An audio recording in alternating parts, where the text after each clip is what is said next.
All right, so good morning, everybody.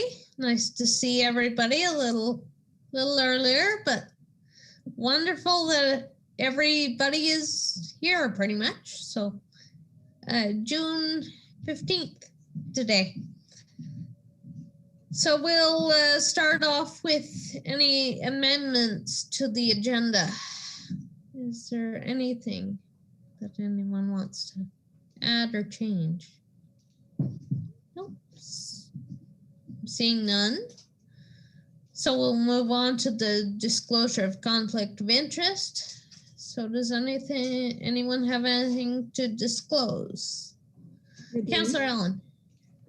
Nadine, can you send her the link, Katie? She's trying to get on. Sorry to interrupt the rest of this. No. She's in a bit of a panic there. Okay, we'll send it again. I sent it this morning. Okay. Nadine, did you want me to just pause for brief time until she gets connected, or? You can keep going. We have quorum, so you can keep going with just those few items, and then I'll. She should be on any second. I'm just resending it again to both your email. Perfect. Okay, so we will move on to the adoption of the minutes, and we have two sets of minutes to adopt this morning: June 2nd meeting and the June 10th meeting. So does everybody have those minutes, have access to them somehow? Councillor Allen. I can move it. So. Oh, okay. Yeah, so I will have someone make a motion to adopt those sets, please. Councillor Allen, thank you. Yeah, I would move to accept the minutes of the June 2nd, 2021 and the June 10th, 2021 Accessibility Committee meeting notes. Thank you so much. And can I have someone second her, please? Jen, thank you. And so we have no delegations this morning, no correspondence items either. So we will move right into our priority issues. And the first item in the priority issues is the Beckwith Street Revitalization Phase 2. And I will call on CAO Morris, and I see James on the screen as well, and they'll address that issue. So, gentlemen. Wonderful. Thank you, Chair Bingley. So we felt we had a really good discussion last Thursday with the group about the proposed changes or design elements of Phase 2. And so we respect the fact that the committee wanted to take some time and have a look at this and perhaps do a site visit and observe traffic and pedestrian movement. So hopefully you've had a chance to do that since last week. James is with us from Morrison Hirschfield. We also have Vanessa Bernicke, our engineering technologist here at the town. She's joined the meeting to observe and contribute. So at this point, the discussion really centered on the Beckwith-Elmsley intersection and the functioning of that intersection. So just by way of review, the proposal from the consultant is to remove the free flow right turn lane from Elmsley to Beckwith. And so we want to get some more input on whether you think that's a good idea from an accessibility perspective. And James has some additional technical information from their analysis of the intersection. I know there was some concern about functioning of the intersection, so they've studied this intersection at great length and is here to provide some input on that. So with that introduction, perhaps I'll just turn it back over to the chair, and we'd be welcome to get any input that the committee may have. Thank you, CEO, and want to thank Jen for that great suggestion that we perhaps do a site visit and echo CAO Morris, and I do hope that some of the members have had a chance to do that. I know Councillor McGuire and I have had a chance to do that, and got some great information, and it really helped to actually see it in person. So I again thank you, Jen, for that suggestion. Perhaps I'll see now if anyone else, did anyone else have a chance to visit the site? Anybody? Katie. So Katie, is there anything that you noticed in particular, or anything that you want to discuss or bring forward? Just find that the speed at which the right turn is being made is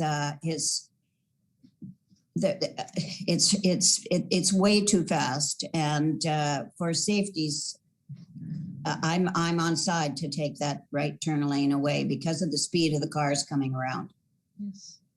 Yes, for sure. Councillor Allen.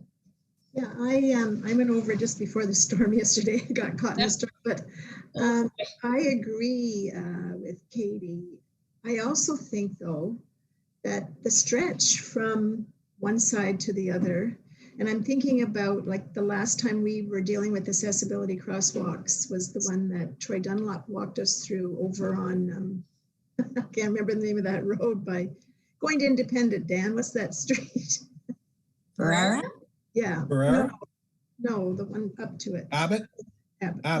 And how much we thought that was going to work so beautifully, but I don't have the same faith in the distance that we're crossing now. So I'm not sure. I'm interested in to hear what James has to say about those two islands. Like, how are we going to do it? Are we going to have like that formation, or are we going to go all the way across? Like, I'm concerned. It's a difficult one to solve, I think. And I wondered too, the crosswalk that they have in Perth, that they push, it becomes accessible because it blinks on one of their streets. It's not nearly as wide, but I'm wondering if it would make more sense to have one of those down a little bit from this and take that element out of that mix. Yeah. Anyway, I'm going to be interested in to hear what everyone else has to say. I do think that there's perhaps some signage should be put in, or some way for, there's no warning there for the drivers about pedestrian crossings. And I also find that the traffic flow there is quite fast, and makes it hard for people to really to have time to observe from all directions what the traffic flow is doing and when it's safe to cross there. So I think that's something that could be addressed somehow as well. CAO. Thank you. I just wanted to point out that the conditions we're seeing right now are not necessarily normal. Committee will know that the Abbott Street, William and Abbott is closed. So we're seeing more volume on Beckwith because of that. So that would explain the additional volume. It doesn't necessarily explain the speeds at which people are traveling. But I just wanted to point that out, that the volumes are abnormally high for that reason. Yeah, that I do think that is certainly making a difference. So hopefully when that ends, things will calm down a bit. Another thing I noted too was just simply the timing to get across that intersection, and suggest that maybe we could put a flashing light or something there just to expedite that crossing a little safer. One of the things that I noted about the islands is just simply to enlarge them. I know when Councillor McGuire and I were down there, it's a little tricky in spots with a walker, or perhaps a wider wheelchair would be a problem as well. Just to maneuver on that island and to get off safely. Having said that, when I was down there, I did see a gentleman on a motorized scooter, and he seemed to do okay making that cross. So that's something to note as well, that perhaps somebody in a scooter maybe travels at a slightly greater speed than someone, say, with a walker or a wheelchair that self-propelling. So that is something to note as well. So those were just some of my observations, but welcome any other feedback. When I'm looking at it and notice that the first proposal is that the island is taken away on the right-hand side when you're going up Elmsley Street towards the Esso station, but the plan for removal of the right-hand lane, we're talking about it, but we're keeping an island. I really don't see the sense of it. If we took it out on one side, why don't we take it out on the other side? It doesn't make a lot of sense for people to still be crossing where there's potentially a person turning right, maybe not seeing the person on the side, but also people on bikes. So that's where Ottawa has a lot of problems with people being hit on bikes, is that you have a bike that's beside a car, and because the car is turning right, normally they don't look in their blind spot, and that person's going to get hit. I really don't see any sense in having that corner. We could pull the corner back, change it, and then have a turning right lane in there instead, and get rid of that flow. Yep. That's my opinion. Well, there's some very valid points, Dan. Thanks for sharing that. Another thing that I noted too would just simply be the width of when you're coming from the parking lot where Otter Creek Dental, etc. is. Just, that little piece of the sidewalk there. If we could just simply widen it a little bit just to expedite getting onto the sidewalk and then subsequently onto the road, that would be also something to consider as well. But just a thought. Is there any other feedback? Corey. I have a question for CAO Morris. When the Abbott Street is closed, like it currently is, the backup traffic on Beckwith Street, if we take the free lane out, how far back do you think it'll go on to Elmsley? Through the chair, great question, and I would refer that to James based on his analysis of the intersection, which is based on peak flows. So James could address that. Yeah, good question. As CAO Morris mentioned, the analysis was based on peak flows from traffic counts, which I would assume do not include the impact of Abbott Street being closed. Having said that, the length of the backup on Elmsley, the maximum length at the peak time from the model is 18 meters, and the length of that proposed right turn lane is 40 meters.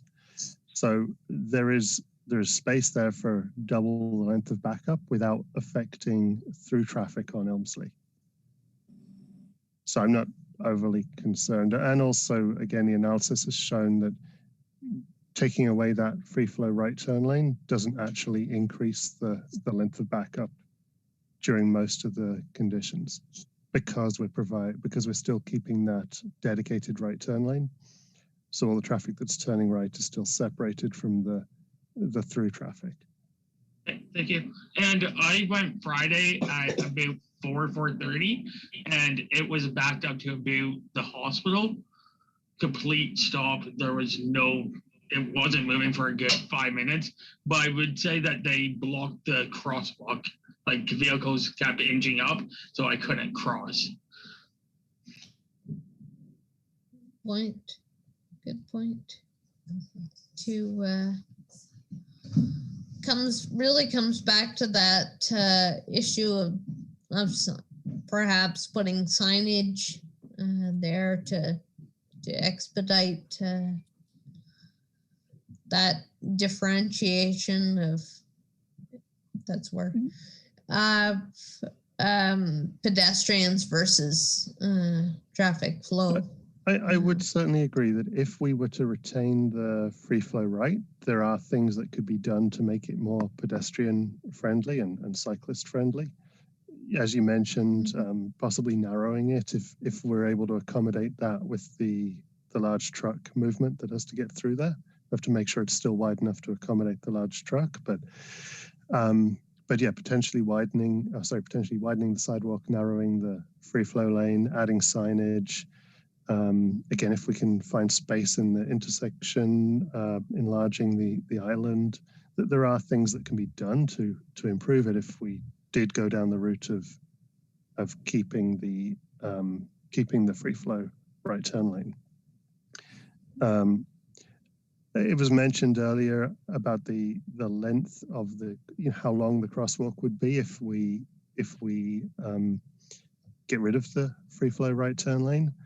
It would be slightly longer than the existing crosswalk, but it's not overly long. It's crossing it would be crossing 3 lanes of traffic, and you'd be crossing with a signal, so with a walk signal, and the timing would be appropriate for anyone to cross there. So you have that protection while you cross. While I'm speaking, I could also comment on the free flow lane nearest to the library at the other corner of the intersection. Absolutely. So, your thoughts? Yeah, because of the geometry of the intersection, how tight that corner is, we can't change that radius, that curb line radius. It needs to stay like that for vehicles to be able to get around there. And we had discussed previously with town staff, that the safest thing here for pedestrians and cyclists would simply be to close that and not allow right turns at that intersection. So not allow right turns for traffic coming north on Beckwith. But it was we agreed with town staff that that's not a suitable way forward because there aren't appropriate alternative routes, especially with closing Daniel Street as part of the project, as part of the town hall master plan or precinct master plan. So we need to keep that curb line radius to enable vehicles to get around that corner. If we did then take away the island, we'd be making those crosswalks extremely long because it would be a very kind of shallow angle across the intersection. So in that situation, we concluded that it is best to keep that island. The other differences are that the traffic volumes using that corner are much lower. It's very little traffic compared to the Elmsley East to Beckwith South intersection.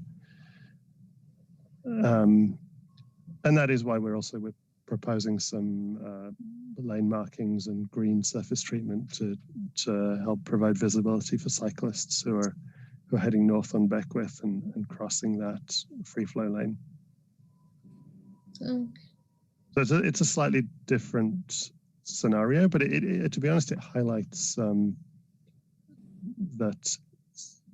there aren't cut and dry answers to these things. There's a range of gray areas, and in that instance, the island is all round probably the safest, or is all round we consider the safest solution. On the other intersection, on the west side of the street, we think that there is an opportunity to take out the island and improve pedestrian safety that way. All right. We'll move into Jen then. I just wanted to talk about the island close to the library. In my experience of using that intersection, because it's such a sharp turn, drivers take it much slower than the one closer to the 94 Beckwith, that strip mall there. So I feel like that island doesn't, like what James was saying, isn't as dangerous as the other one. I'll call you back. I'm on a conference call. Valid point. Katie. I think also there is less traffic turning right there, and it is slower because they have to look and see who's coming too. But we've just taken Daniel Street out. So I think there will be more people because people may have used Daniel Street to turn right on to get over to 43. So now that's gone. So there will be more traffic at that corner turning right from now on.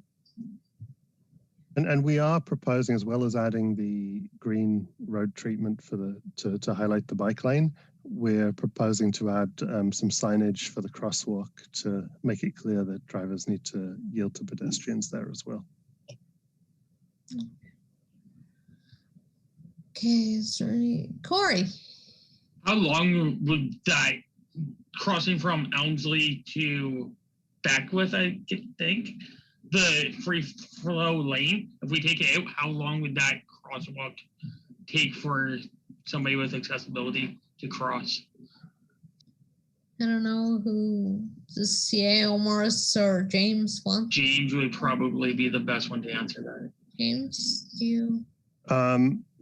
I don't have the numbers on to hand to give a precise answer, but the traffic signal timing would be set in accordance with best practice to be appropriate for the length of the crosswalk.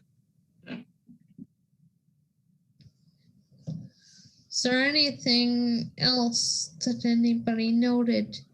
Councillor McGuire, is there anything from our experience that you would like to input?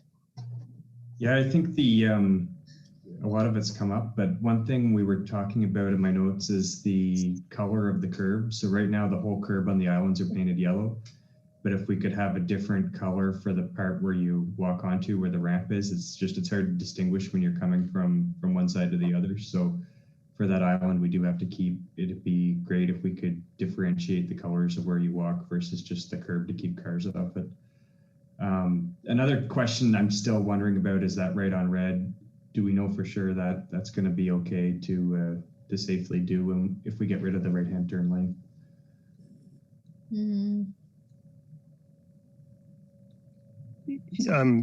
To comment on the first point, that at the crosswalk, if it was rebuilt, we would be installing tactile walking surface indicators, the same as at any other newly built intersection. So those provide that visual identification of the crosswalk location. The right on red, yeah, our assessment is that would be safe with pruning of the shrubs back to where they were. There's a clear sight line behind the sign and in front of this is the Esso sign. There's a clear sight line for drivers behind it and in front of it. There's a very small length of roadway is obscured by the sign, which is acceptable in line with the TAC or Transport Association Canada guidelines.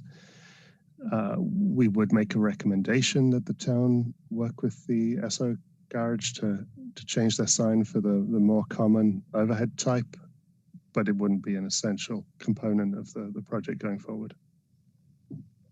Okay. Is there anybody else that has Corey?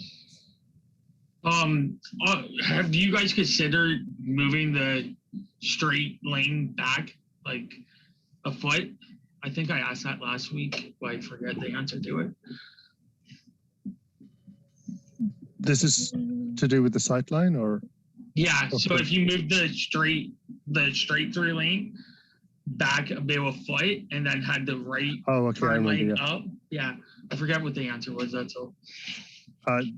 Yeah, this was just in terms of whether the vehicles in the straight through lane are obscuring Yeah. the view for the vehicles in the right turning lane. We didn't get to that level of detail. It's a refinement that we could consider, and we could easily make it if we're going down that route.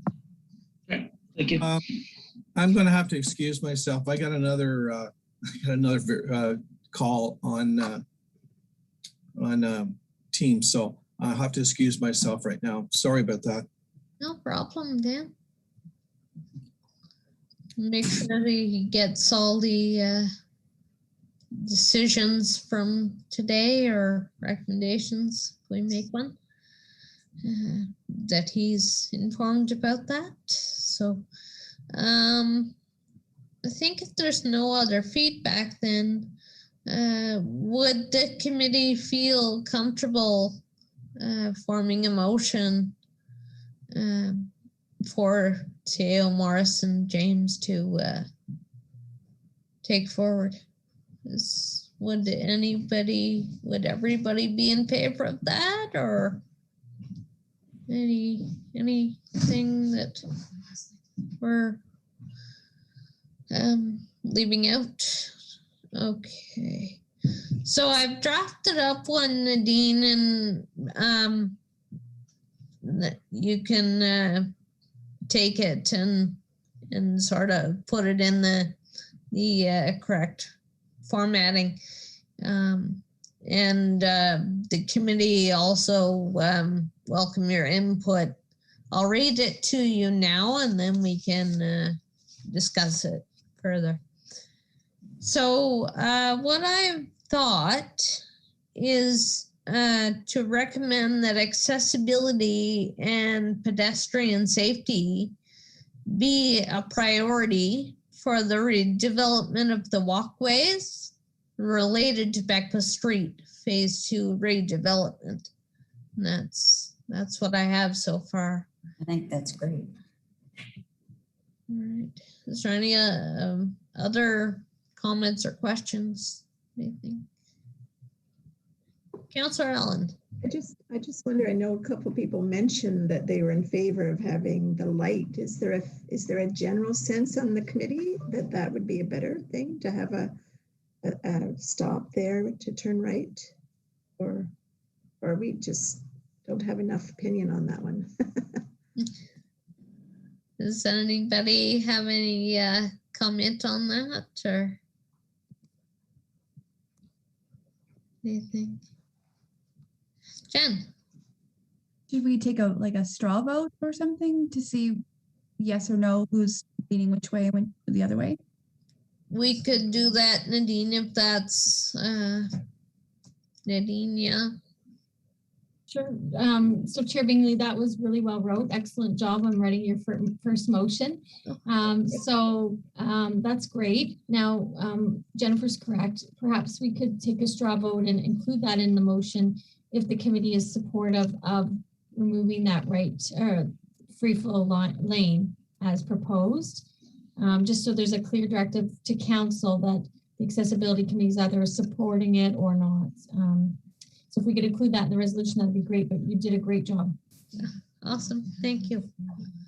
So we do have our quorum today. We've got a majority, and so I think we'll do that straw vote now, and I'll follow the same procedure last time that we made our last recommendation, and I'll go through each member then, and you can just indicate your decision.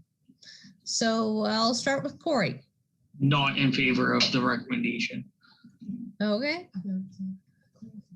Clarify just about, is that the removal of the right lane that you're not in favor of, or?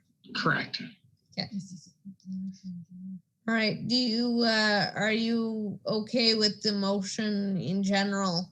Just the way that it's? Yep. The motion was read by. Okay. Yep. So I'll move to Kelly now. I'm in favor of removing it. Okay. And that's removing the right turn lane, eh? Yes. Okay. Just if we can just confirm that that is the recommendation is to remove the right turn lane. So I'll just put that Kelly is in favor of the recommendation as presented. Okay. Sure. Where did I leave? Councillor Allen. Me, I'm not in favor of removing the right lane. I would like it with a light. So I know that's different. So I guess I'm against moving it. Okay. All right. Councillor McGuire. Okay. Katie. I don't know. I like the light also, so I'm against removal, but something needs to be done. Something, yeah. Okay, Jen. I'm sorry. I thought the recommendation was to remove the the free flowing, but to put in a light. That's what That was the recommendation? Yes.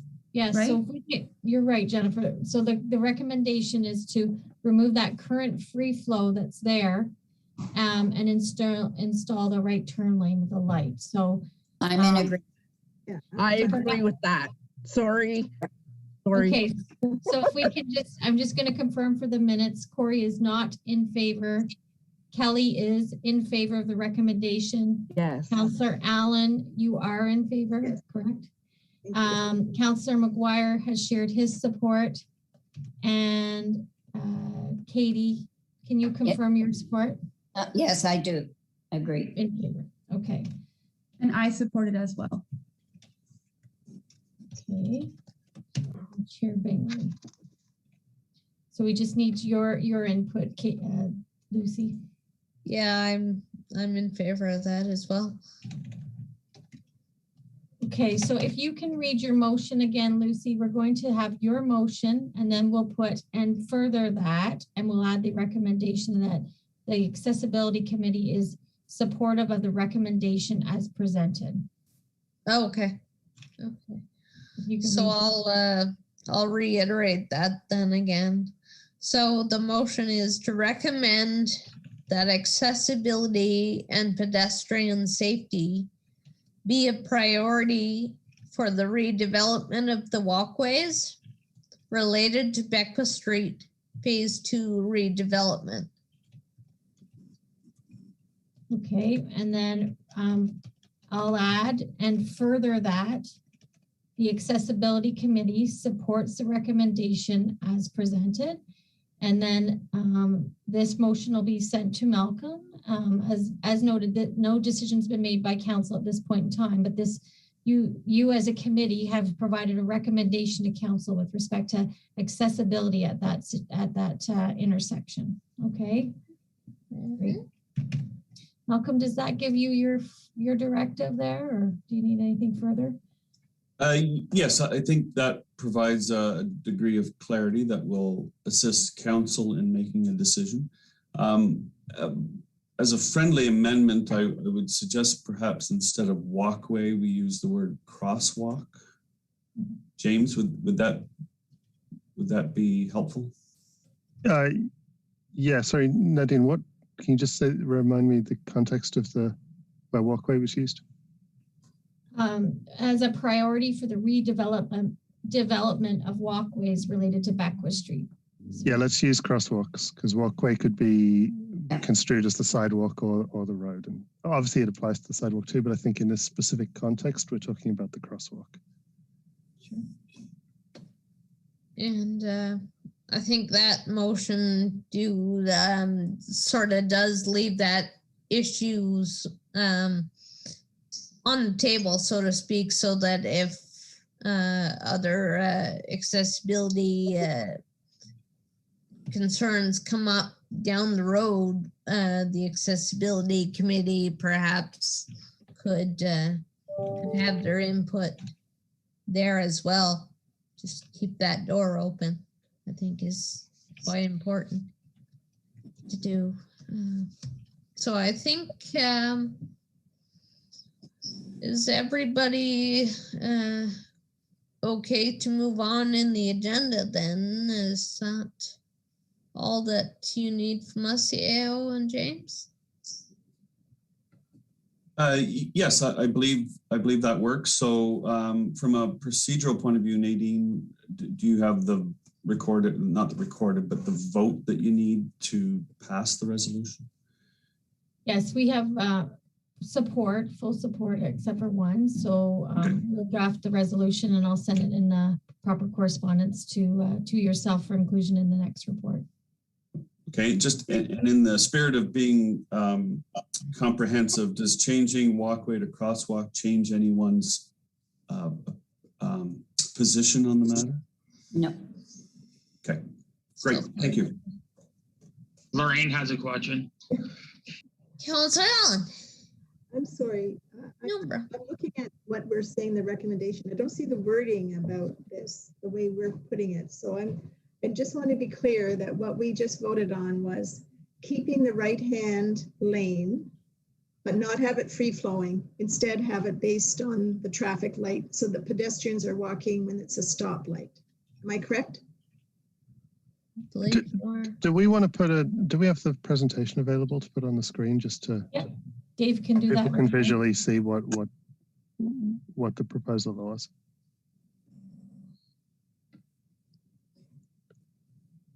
So that's the recommendation. So there is a right turn lane. It's no longer separated by an island, but it's controlled by a signal. A light, yes, okay. Thank you. I'm sorry, I got thinking that we were just eliminating it.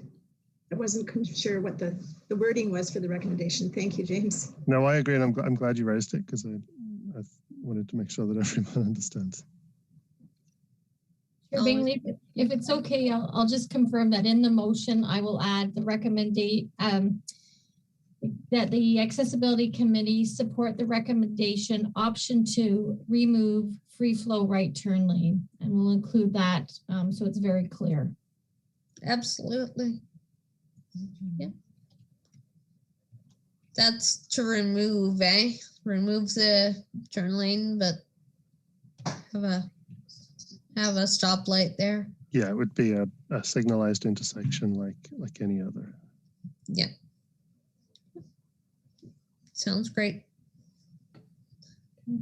Okay, that's wonderful. Thank you so much for your input. That was a wonderful and insightful discussion. So we really appreciate that.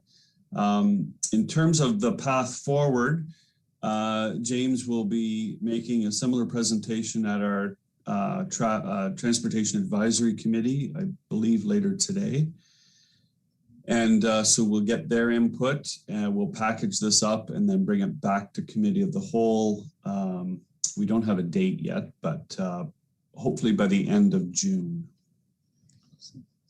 So your input was very instrumental and we thank you very much for it. And we thank CAO Morris and James for being with us today and continuing on that discussion, and also want to acknowledge Vanessa as well. It's great to have her observation as well. So thank you, everyone. I know. Thank you all. Bye.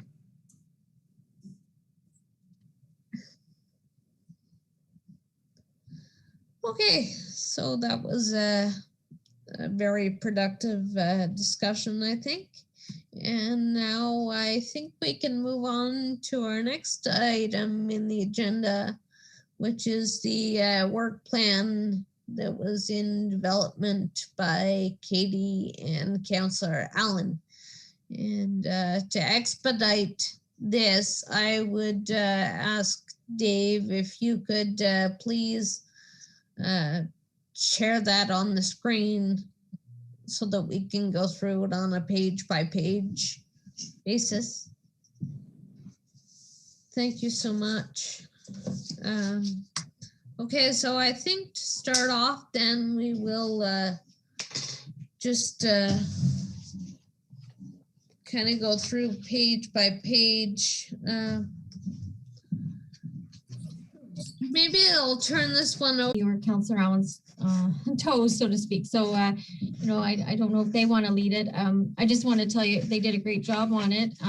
There's some things I know Katie'd like us to fill in as far as a map and different things that staff will work on. But it's up to you, Katie or Councillor Allen. I don't want to step on your toes if you'd rather. No, go ahead, Nadine. That's fine.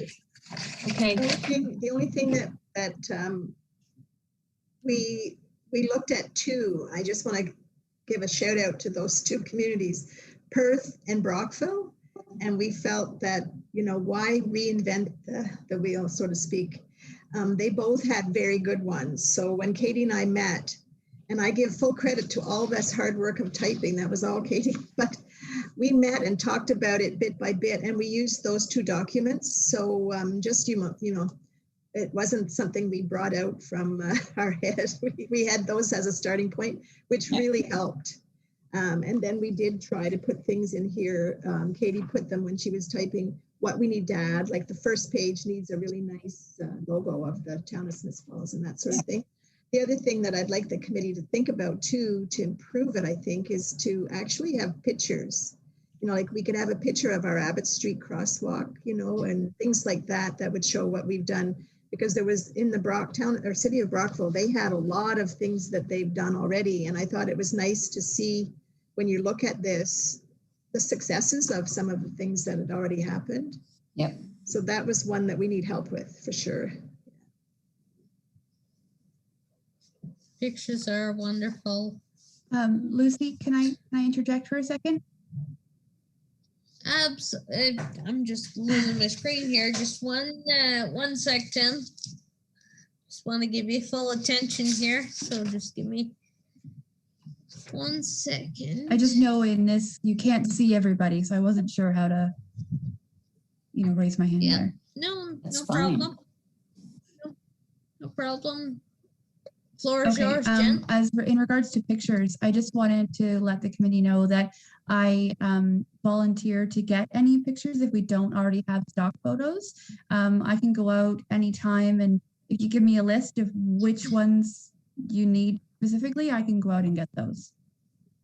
Well, Jen, Katie, jump in. But one of the things we thought was the post office, because, you know, it's an exemplary example of a very accessible building and being thoughtfully created that way.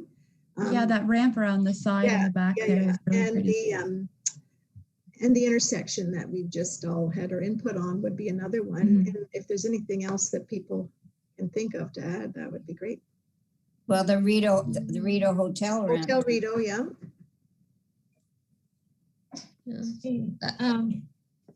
So Lucy, if you want, we can go ahead and start the document. Those are great points, and again, thanks to everybody who to Councillor Allen and to Katie for taking the lead on this. So the document from Brockville was well done, and I'm glad that you used that example, because this is a living document. This will be something that you guys will have, as you noted. It's from 21 to 2025. So it's something that, you know, can be worked towards, and this group will be consulted on many accessibility projects to provide input. So that's great. So the first page, council commitment, just basically confirms that council is committed to treating people in a way that allows them to maintain their dignity and independence, and having this accessibility and their input is very key as we move forward. And all of you brought forward great ideas. So that's basically just an overall statement at the beginning. And then Katie did a wonderful job writing the municipal profile. I believe her and Lorraine worked together on that. So they've identified and captured our beautiful town here. Then we'll include the Smith Falls map, and I'm working with ECDAV to get the right map for there. So then it gets into the Accessibility Advisory Committee. And you'll note, I believe at the bottom, it says the Accessibility Committee is administered through the Clerk's Department and it reports to Finance, Administration, and Operations. So I'll make a change there. Basically, the Accessibility Committee is administered through our clerk's office. This committee, basically you report to council because you're making recommendations to council. So we'll change some of that wording there. Yep. And then we'll change some of the links at the bottom to show where our meetings can be viewed and where our agendas and minutes are. On the next page, the town's commitment to accessibility planning. As I go through this, if there's any wording that you're not liking, but basically, it's what we're all here for. We're committed to eliminating barriers and improving accessibilities for persons with disabilities in a manner that respects dignity, independence, integration, and equal opportunity. So I think a lot of those statements are key. It talks about planning and development, not just in our streets, but parks, libraries, social housing, ambulance services is included there. That's administered by the County of Lanark. Public buildings, and a key thing that's coming up, and it's listed here, is the election. We will be having an election next year in 2022. And I know that Director of Corporate Services Clerk Carrie Costello and I will be seeking this committee's approval. There's many mandates there that we need to follow, and part of that is being accessible to all. So this committee, I'm sure, will be consulted on that as well. Then there's the other things, the building code and considerations for that. And that's a delegation that I'd like to see come forward. We have a great expert on staff that I'd like to come and maybe just share with us what the building code states currently and how accessibility is, how it's considered, with building applications and what all the rules are there. So that's something maybe we could have moving forward as an education piece, not just for us, but for the public. Yeah. Just some thoughts there. Please speak up if there's any comments you have on these things. I'm just kind of rolling through them. So for the map, Nadine, can we make it not a circle? Not a circle? Okay. Not a circle. That's my own. Why not a circle? Just for fun. I find the circle maps confusing to read personally. Okay. That's just my personal opinion. Yeah, that's wonderful. I have an idea. Sorry, with the on page 6, it talks about Ontario mandates that accessibility committees must be. Sorry, a municipality has to have an accessibility if you have over 10,000 people, and then it goes in to say that ours was established in 2020, but it doesn't say why we've done that, even though we don't have that many people officially. So I was wondering if we could add in something about, we're being proactive, something like that. Sure. The reason why we've decided to make this committee. Okay, that's page 6 you're saying, Jennifer? Yeah, just at the top, the very first paragraph. Okay, so that's great. I know Councillor Allen and Councillor McGuire can speak to that. Our council, you're correct. We do not have a population of 10,000, therefore we didn't really need to have one under the AODA, but our council wanted to ensure that we are inclusive and creating an inclusive community. So, Councillor Allen or Councillor McGuire may have something to add there, but we could definitely reword that as well. Nadine, if I may, if we could go back to page 3 for a moment. Sure. Just a couple of little things that suggestions. When we talk, about the schools in Smith Falls. I think perhaps it might be a little more all-encompassing, just to make note of TR Leger as well. Just that, just put that in with that list would be one suggestion. And then where it talks about the long-term care homes, just if we could have some clarification.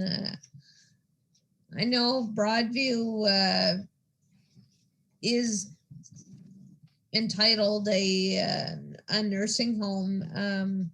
Just want to acknowledge that they do have a retirement side, and of course you have Willowdale in there as well. So just to bump that number up to 3, just because of that that Broadview addition. If we can go to page 5 for a moment.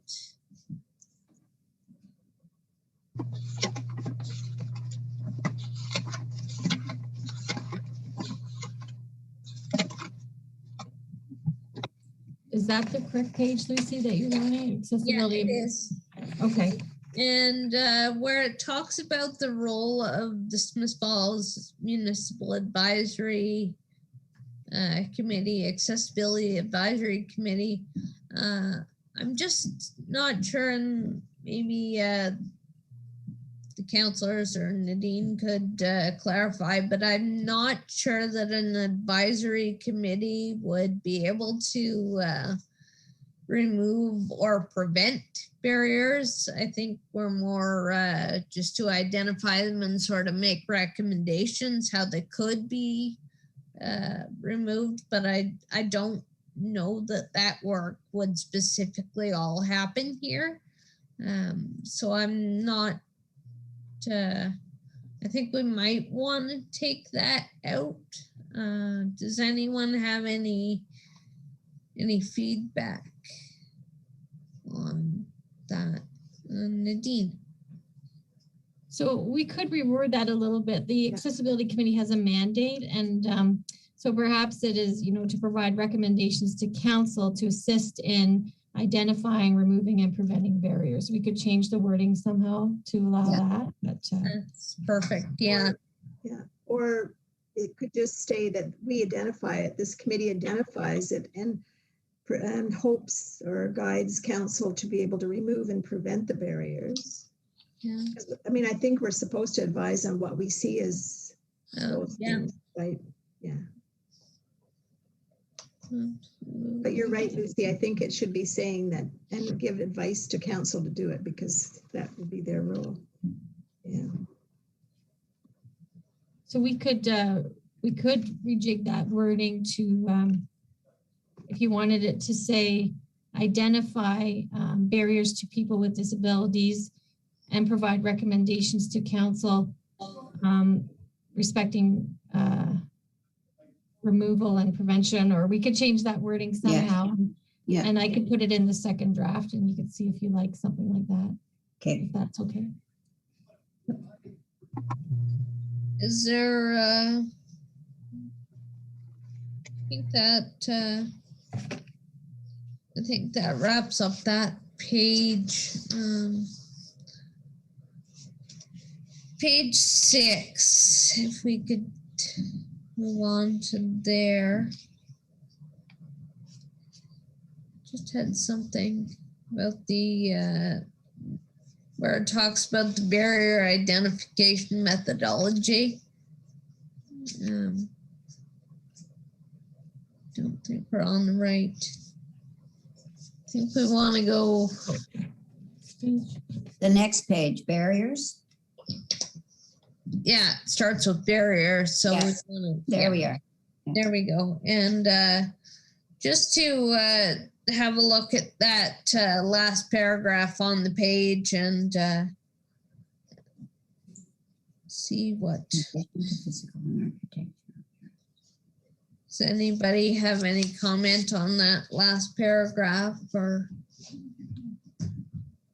anything that they would want to change? I'm having trouble seeing everybody just because the screen is shared. So if anyone is has a comment, just feel free to speak I up. just had a comment about a few spelling errors that I'd found. Oh, That's okay. I think they're Okay. typos. They're not really spelling errors.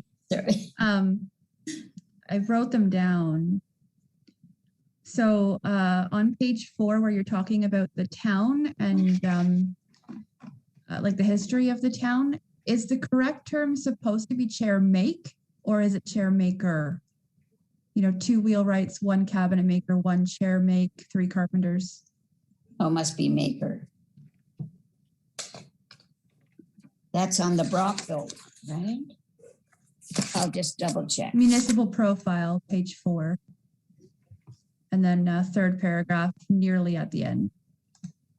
Yeah, it should be maker. Okay, and then on page 13, Smiths Falls is spelled incorrectly. GIS accessible routing and mapping, that's the 1st paragraph. And then in the bracket, it says IE Smiths. there's a T missing there. Oh. Those are the only ones that I had found though.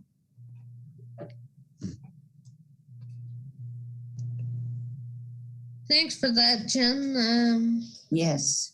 We'll go on to Nadine. Are you okay if I just Sure, you're doing a great job, Lucy. See, thank you. If we want to move through to page 7 now. It's the one that talks, just the next one, the town's commitment to accessibility planning.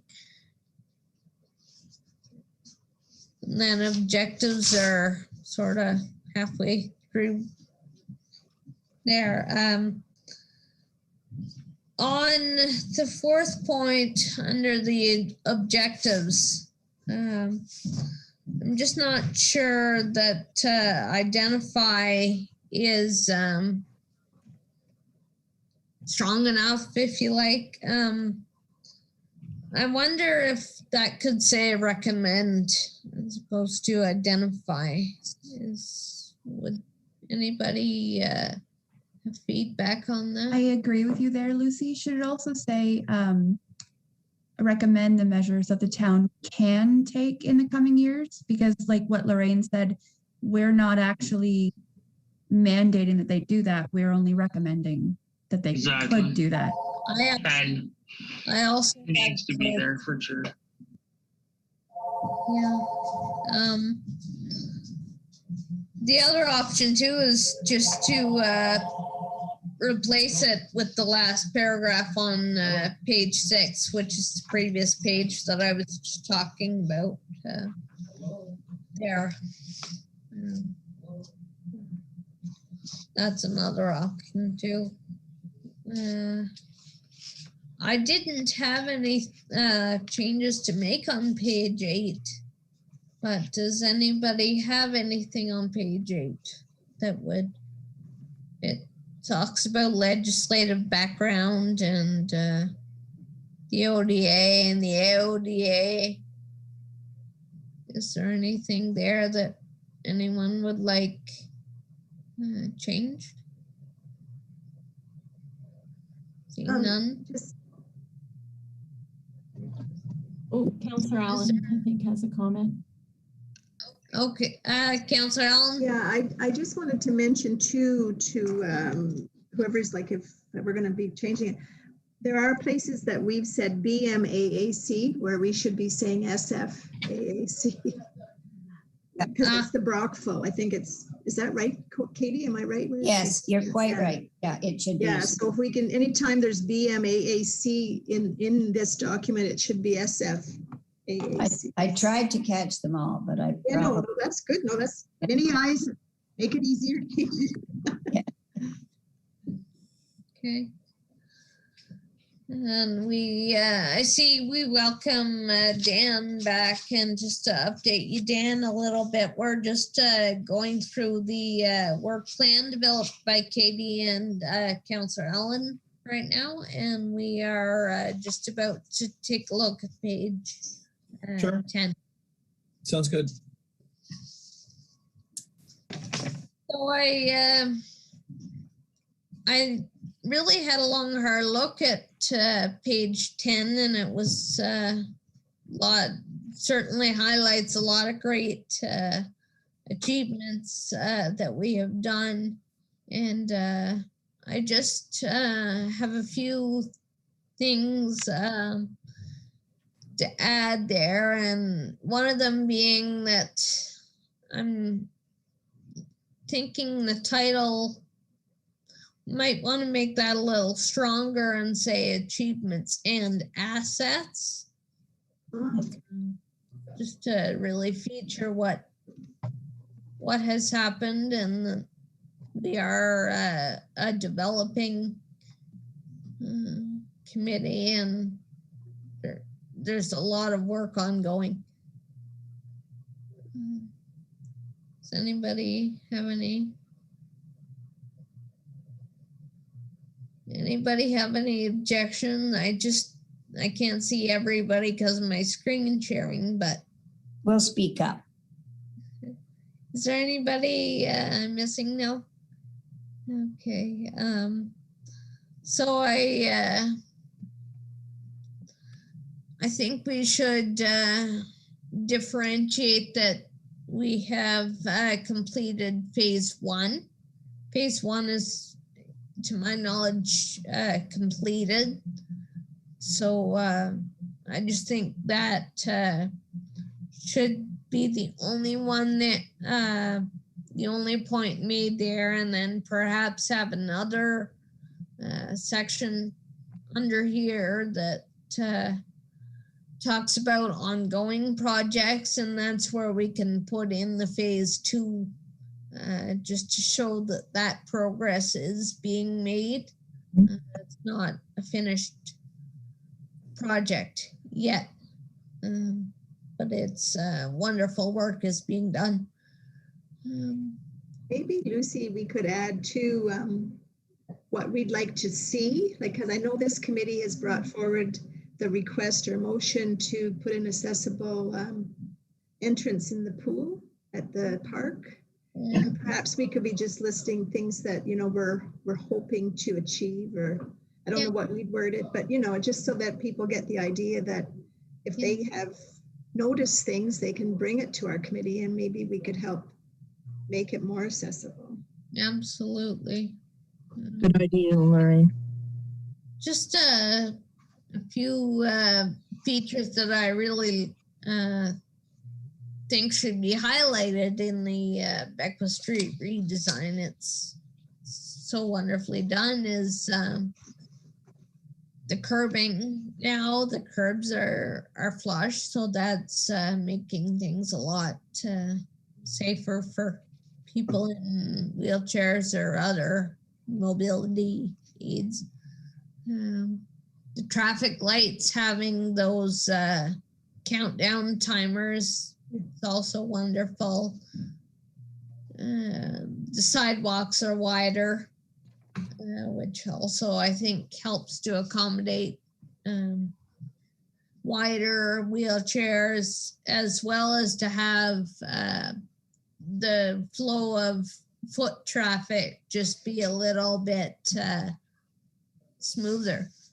And of course, we have our beautiful bike lane that is in, and that also I've seen it being used by scooters as well. So it's great to have a designated spot that can happen for people with scooters and whatnot. Some of the things that I thought about in sort of our ongoing projects would just be to highlight some of the the phase 2 projects that are happening with Beckwith Street, and also the town square that we are working towards right now. Some of the things that we've looked at with that, you know, the accessible entrance and exit, and I want to, you know, thank Director Manhire for bringing that forward to the committee and bringing that discussion forward around the access to the bandstand and seating and the parking and lighting and traffic lights and all that. Some things I have a heading that we could put in talking in the future. We could talk, you know, working with local businesses just to really promote awareness about our accessibility standards and really educate them about all of that. Another thing we could do too is from a Parks and Rec perspective is just to sort of identify how to reduce some of the barriers, improve access in some of our rec facilities. And I'm thinking a possibility of a lift in the youth arena might be one example of how that can be done. Is there anything else? Is everybody okay with that that page there and having the assets identified and Yes, breaking up the ongoing and future projects? Is that absolutely. yeah? Yep, good. I think it's good to have a an ongoing initiatives and goals heading, maybe. Oh, okay. Yeah, that's a good thing to note too. We will consider that as well. Chair Bingley. Yes. I just wanted to know, I'm wondering if some of the achievements, if we could break them down, municipal achievements, and then just some community achievements or community initiatives. I know that the post office redo is on that list, and the accessible ramp for State 2, and those are great initiatives, but they're community initiatives, they're not municipal initiatives. So as much as we work together to achieve that, I'm just wondering if we should differentiate those in different columns. Just a thought. That's a good point. Councillor Allen, I think, has a comment as well. Oh, Councillor Allen. Yeah, just the CIP grant is help paying for the ramp. That's a municipal grant. But the other thing I was going to say is, I think one of the things right now that makes our beautiful downtown that's accessible difficult for people is that our stores aren't accessible. Yeah. I think that's something we need to, help our businesses to create. Like I remember trying to figure out if there wasn't a way when we were doing the streets to, take those little bit of steps away and do a ramp with cement, but, no one seemed to think it could work. But there has to be a way that we can help our businesses, because I don't think anyone in a business wants their business to be not accessible to everyone, but it's going to need money and ideas to create those. All right, Kelly. I agree, Lorraine. I sent Councillor McGuire a while ago because I sort of have ideas, but not at the right time or something. I have bad timing. But I did send him a picture of a ramp that they actually used next door at the Say2 Bakery production area, where the driver just comes and brings it, drops it, and picks it back up. Like, it's just a metal, like, little plate, and it's sturdy enough for weight, because he's has a dolly full of weight and it's not permanent there. So even if we got that for the businesses and they can just put it out each day or something and bring it in at night. That's Like great. it doesn't have to be cement, or we don't have to demolish the steps that are already at the store. You just put this there. That sounds great. Yeah. Like it's not a lot to me. Like they may cost a little bit of money, but you're not demolishing or adding more labor or anything like that. You're just Right. Yeah. We could, I'm thinking maybe put something in as our ongoing projects that we are, really focused on assisting businesses with accessible access, like to stores and all that kind of any business that anyone would have to get into, just to make that process easier. Lorraine, this is a question for you. Can the CIP funding, can that go towards accessibility in front of stores? Like, is that something that they could encompass, or? Yeah, the reason it was it was a heritage grant.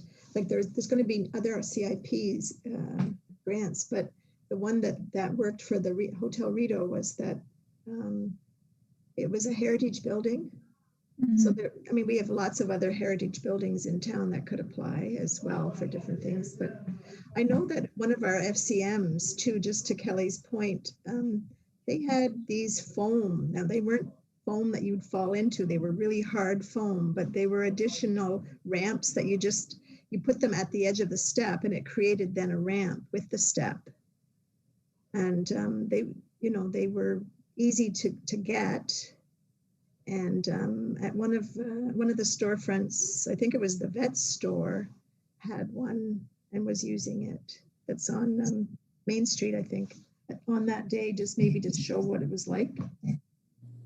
Anyway, yeah, that's certainly worth looking at.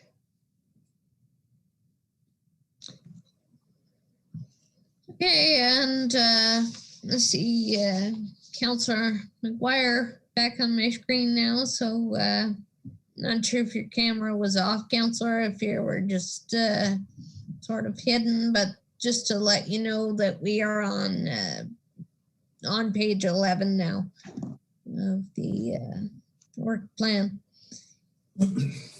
And I just want to talk briefly about, I would say halfway down the page, where it speaks of social media and communication with citizens. And I just don't know if that second sentence could be changed or omitted. I think that was clarified earlier in the document, so I'm not sure that it needs to be reiterated, but welcome feedback on that as well. Is there any feedback? Anything that people see?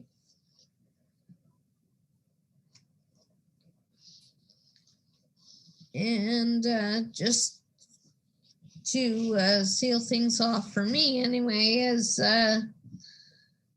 just the development of a scent-free product usage and environment. Just I'm not sure that just to clarify if that's everywhere or just in public spaces, or where that really is. If we could just put a few more words. Lucy, I think when Katie and I were doing this, we just transferred a lot of what they had, hoping that we do what you're doing, like just taking the parts we want and getting rid of the others. So yeah, I agree with you. What you just said, take that away. There's a lot of it that we felt we would end up saying that, But at the same time, we thought we should perhaps have it in there to see what they were discussing in case we, agreed with some of it. So that's why it was left like that. Oh. Move on. I think we can move on to page 12 now.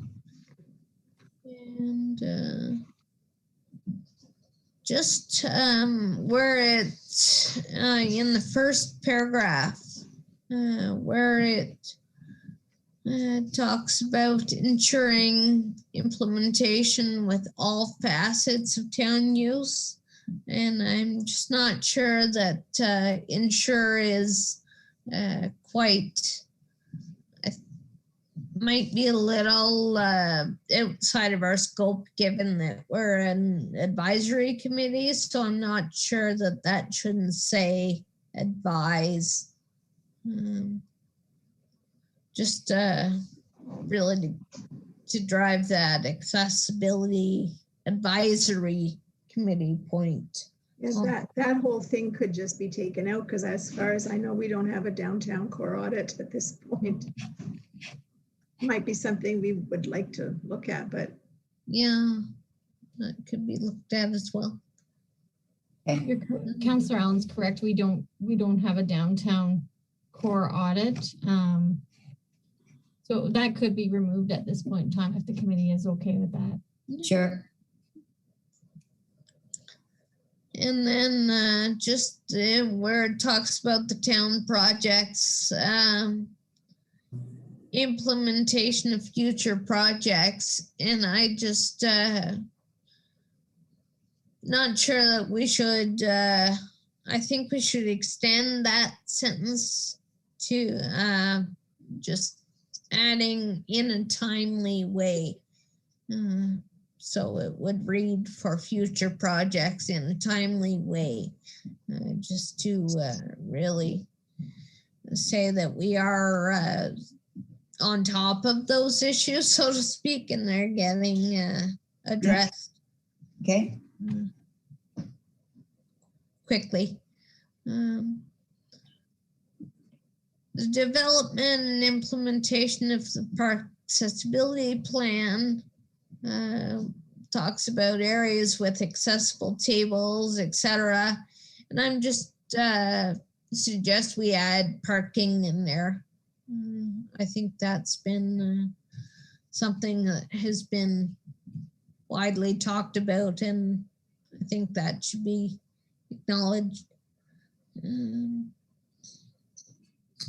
then just finally on the last paragraph. I have a question. Yeah, sure. For the taxi one, accessible taxi, does Smith Falls actually have any accessible taxis? Does anyone know? I don't know that, Corey. Yeah, I'm not sure. So that's administered. That's another item from the city of Brockville, I believe. And yeah, it is. So we do have the police kind of license the taxi companies. So I'll be honest, I don't know. There used to be one, I think, at one time, Corey, but I don't know. There was a van that had a. Yeah, I'm just not sure if it's still around. I would recommend that we remove that if we don't know for sure. That's all. Yeah. It should take town instead of city too. I thought I caught them all, but I didn't. Yeah. But that's fine. We can take that out. Does everybody wanna? Is that okay if we take that out? Yeah. Okay, so I think that can be taken. And then just the last point on the page where it talks about regulations to enforce and enlighten the public. And I'm just not sure. I think a different word, educating, might be more what we're aiming to do. Where is this, Lucy? I'm lost. The last point yes. on the page. safety of all citizens accessing the roadway with clearly defined rules and regulations to enforce. And it says, and enlighten, and I'm recommending we change to educate. Okay. Much better word. Yeah. Everybody supportive of that. Yeah. Okay, and I don't know if we could sort of make a change in there on the sort of an addition just to connect that that whole page around the transportation and all that, just connected to that page earlier on where it was talking about assets and achievements. Just to really tie that all together. It's a good plan. And I think that was pretty well it. Just some clarity around on page 13, talking where the feedback would be best received. And I think, Nadine, correct me if I'm wrong, but I think the deputy clerk's office or the town website would be an appropriate place, but welcome your feedback on that as well. We certainly can include that as well as, through council. And we also have an information email address that we could include. So we could put a few options there. Okay. And then Lucy, if you're comfortable, we could add the chair's email out also. If you're comfortable with that. Sure. Yep, that would be fine. Typically, just as a note, we don't always put people's personal email on those documents. So certainly it would probably come through our information email and then directed to the chair. The reason is too, as things evolve, it's something that you constantly have to make those changes, right? So as a staff resource, I wouldn't suggest putting someone's personal email on the document. Okay. All right. So I think that wraps that up. So Dave, I think we're done with the screen sharing, and I want to thank you very much for helping us out with that. And is there any other questions or comments that people had as we were going along there? Is there anything that people... I had to was just to simply come up with sort of a slogan, just to really capture attention when people are reviewing that plan. And my internet. And oh, Kelly. Sorry, I have to leave, guys. I have to cut out here. My store's open. My store's open. I gotta leave. Bye. Bye. Oh, okay. We'll make sure that you get any. Oh, okay. Lucy, do you have a slogan idea? Oh, we lost our chair. Oh, there she is. There we go. The chair has returned. My internet was unstable for a moment, so it's hoping that it stays in. As I was saying, I think maybe the development of a slogan might capture the attention of citizens as they're reading through that document, and encourage people to think about